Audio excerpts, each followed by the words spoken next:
Good day to everyone. Firstly, congratulations to everyone who has completed the module Approach to Autism Spectrum Disorder. I hope that all of you have benefited from this module and now know how to approach autism spectrum disorder in a systematic manner. I hope that you have now know how to learn how to diagnose autism spectrum disorder according to DSM-5 criteria. So now we will test to see whether you are able to apply this knowledge in a case scenario.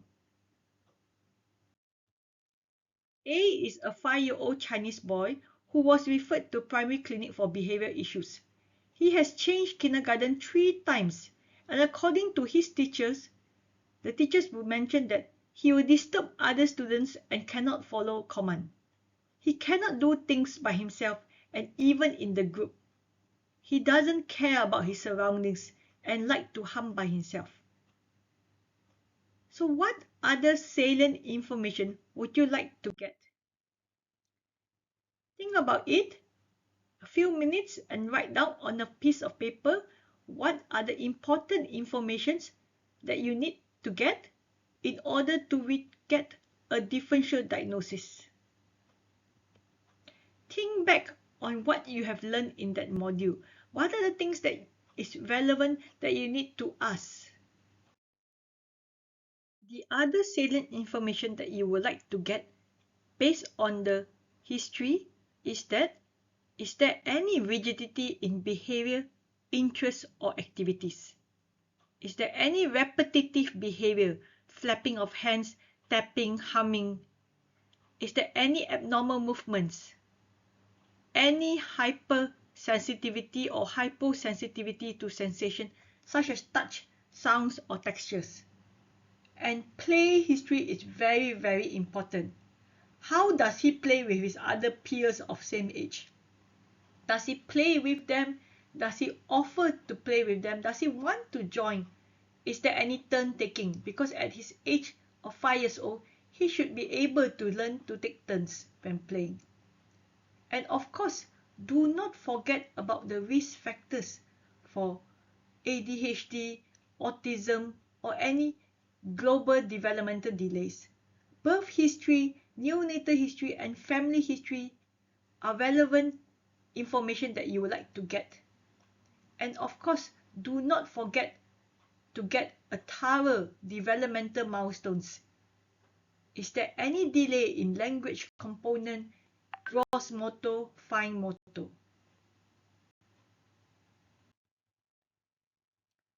So when we got the history from the parents, it was found that he used to throw tantrum if he does not get his way. The child will only eat certain food and in a particular manner. Mother claimed that he is willing to go hungry or even vomit the food out if forced to eat the food that he does not like to eat. He also has some language delay that for a 5-year-old he was not able to construct many sentences. He was initially brought to a speech therapist at the age of 3 years old, but she stopped sending after the speech therapist said that he can speak, only unable to describe in detail. Mainly when the speech therapist said that he can speak, he was only able to name objects or items.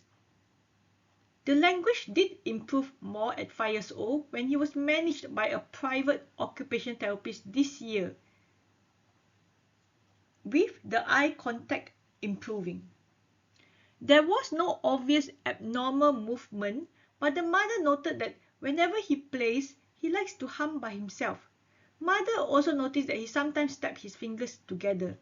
And in the past, A will immediately remove his clothing if his t-shirt is slightly wet. Even if there's a speckle of water, A will immediately remove his clothing.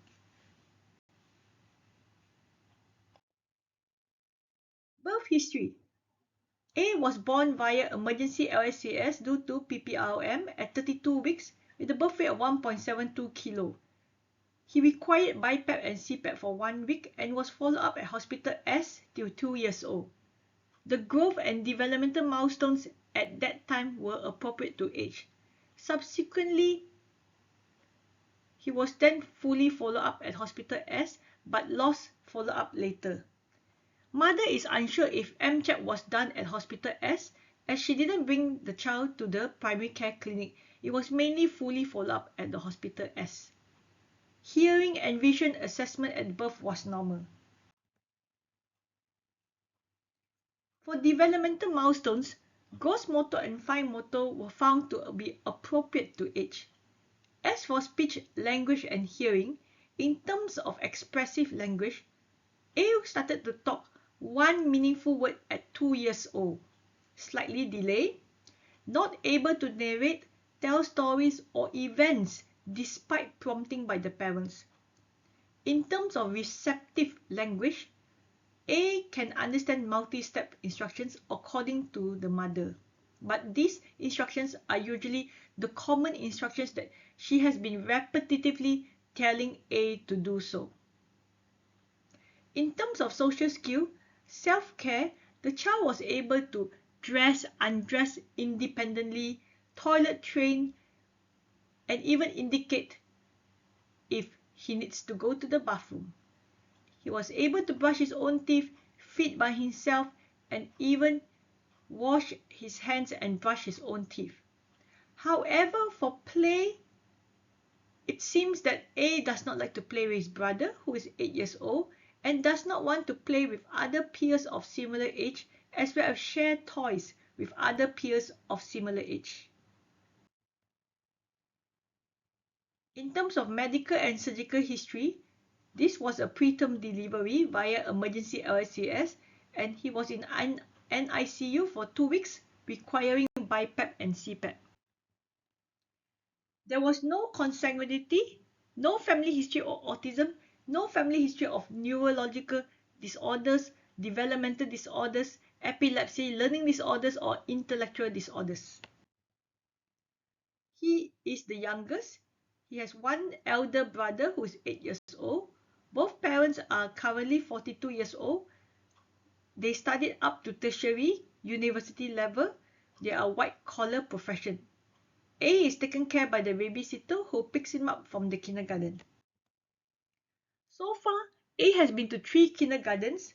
However, kindergarten R and kindergarten DS, teachers were unable to tolerate his intolerable behavior, and hence mother had to pull the child out and put him in another kindergarten. And currently he is in kindergarten M. In terms of diet, mother claimed he is a picky eater. He only prefers to eat chicken, dislike fish or vegetables, eat mainly fried rice, meat, yogurt, cakes, and also insists on taking same food daily, willing to go hungry if does not get his way.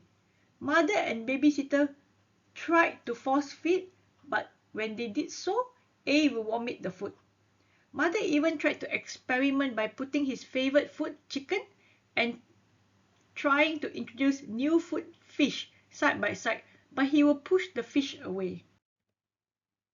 In terms of sleep, the child sleeps at 10:30 p.m., wakes up at 6:30 a.m. weekday. However, over the weekend, he will wake up later at about 8 a.m. Screen time is less than 2 hours, mainly from television viewing or tablet viewing. And the babysitter was already told to reduce gadgets and do arts and crafts with A.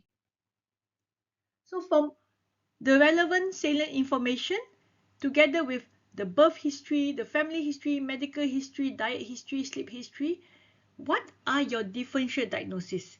And think about the points suggestive of your differential diagnosis. Try to reflect on what you have learned in your previous module.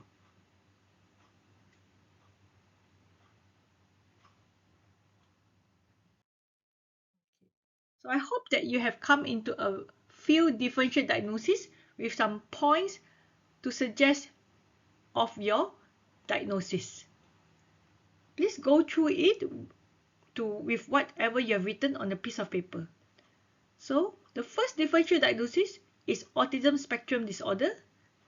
Another differential diagnosis could be oppositional defiant disorder because the child has difficulty behaving well and tend to oppose what the teacher tells him to do. And of course, because the child has some language disorder, could it be specific language disorder? Or maybe the child has intellectual disorder?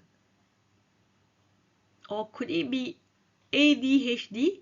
Because the child is not able to sit still and move around, keep on moving around and not able to be controlled and well behaved in the kindergarten.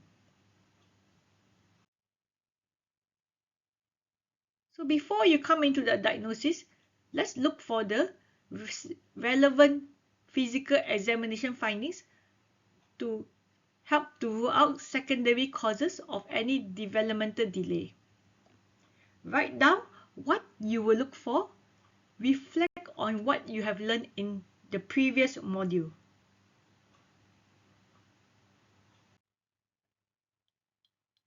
So as usual for physical examination, anthropometry is very important.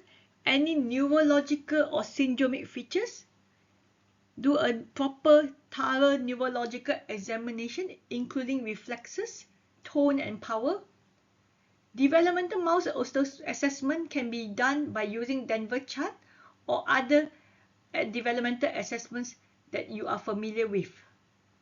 Don't forget to do a ear, nose, throat examination and other systemic examination too. So in terms of the findings, we found that this child is a bit on the overweight obese side because the BMI is about 17, about 85th to 97th centile in the WHO chart.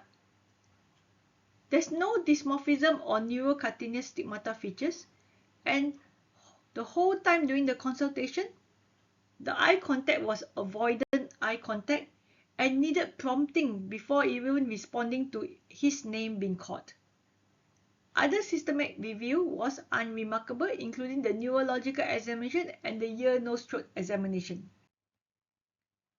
In terms of developmental assessment, the domains were mainly appropriate to the age of 5 years old, with the exception of interactive social, speech, and language. So with the history, with the physical examination findings, what is your final diagnosis? So the final diagnosis is autism spectrum disorder.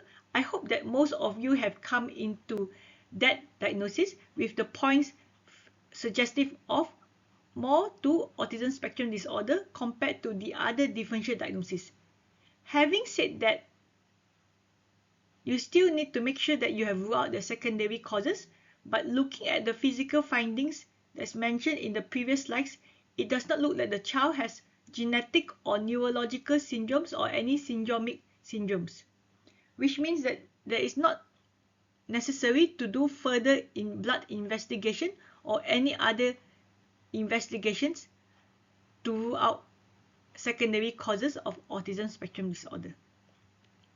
So the points why I said that it is autism spectrum disorder is, firstly, the child has lack of interest in sharing toys. It does not play with other kids or peers of the same age. There's lack of empathy in such that the teacher even say he does his own stuff without considering others. He does not care about the surroundings. And there's marked impairment in the ability to initiate or even sustain back forth conversation and interactions in which even with the own parents, the child does not want to tell or narrate events. At the age of 5 years old, a child is able to tell stories or at least narrate some simple stories of what happened in school, what happened in the kindergarten to the parents or babysitter. And the conversation is non-communicative. It's mainly naming of objects rather than commenting. As mentioned in the history, the speech therapist claimed that he can speak but unable to describe in detail, mainly able to name objects and items. So this means that it doesn't mean a child with autism spectrum disorder is not able to speak any meaningful words. The child can able to name objects, but the main key is that it's not able to describe it. So it does meet the first criteria of autism spectrum disorder, the A1 component, lack of social or emotional reciprocity.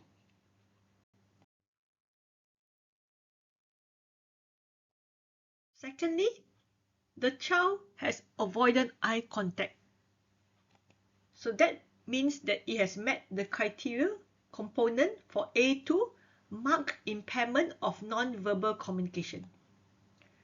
Thirdly, as mentioned in the history, the child has no interest to play or mix with other peers, does his own stuff without considering others, and even likes to play by himself. At the age of 5 years old, most children at the age of 5 years old is able to play with other kids, offer to join in to the activities, or even offer other kids to join into his or her activities. However, A is noted to be keep on playing by himself. So this means that it does meet the component A3, which is severe problems developing and maintaining relationships appropriate to level. So all the A component, the three criteria for A component, A1, A2, and A3 have been met. The child doing the physical examination and also from the history taking was noted to be humming and also had stereotypical repetitive hand movements, tapping of fingers. So this is a component of B1, stereotype and repetitive motor mannerisms or repetitive speech. The child was also noted to be unable to follow command, which means there's difficulty in redirecting them from interest, tendency to refuse change. There's also a component of inflexibility, adherence to non-functional routines in a way that it insists on having the same food daily, and distress occurs when changes are made in such that A throws tantrums when it don't get its way. So this means the component B2, inflexibility, adherence to non-functional routines, excessive resistance to change. Other than that, there's also a sensory defensiveness in which in the past A would immediately remove his clothing if his t-shirt is slightly wet, even with a speckle of water.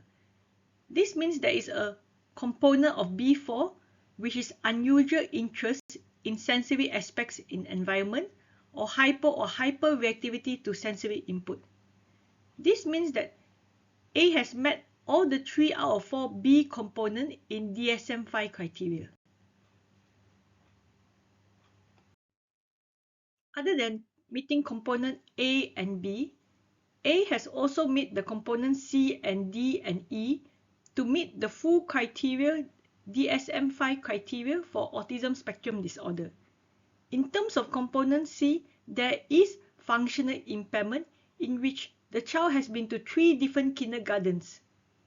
And component D is not solely due to other developmental delay or maybe global developmental delay, as there is from physical examination all the developmental milestones are appropriate to age, and the assessment was also appropriate to age, with the exception of interactive social, speech and language. Therefore, it was unlikely to be the other differential diagnosis, and the symptoms were present in the early childhood even before 8 years old. So in summary, the diagnosis of autism is a clinical pattern of aberrant behavior that deviate from normal social and language development, which means it's mainly social communication, social language development that was impaired. Most of the time, it can be diagnosed clinically even without any neuropsychological testing. So all the differential diagnosis screening tools that are done in other centers are mainly confirmative and just describe autistic traits. These questionnaires or diagnosis observations do not rule out other causes for such autistic traits and behavior. All these criteria do not take into account differential secondary causes such as infantile spasms, cerebral palsy, Fragile X syndrome, mental retardation, encephalitis, epilepsy, and deafness, which also may mimic autism spectrum disorder. If the autistic traits are present, but the child from physical examination has a condition such as those mentioned, then the ASD is secondary to the underlying medical condition. It is very important to get an early diagnosis so that it will help in long-term management. And by getting an early diagnosis, conditions that are treatable such as hearing loss, epilepsy, or other conditions that may mimic autism may be diagnosed early and be treated, and there will be a good prognosis for the child. So I hope that you have enjoyed this case scenario and has learned how to apply your knowledge in a real case scenario as mentioned in this module. With this, thank you very much for listening.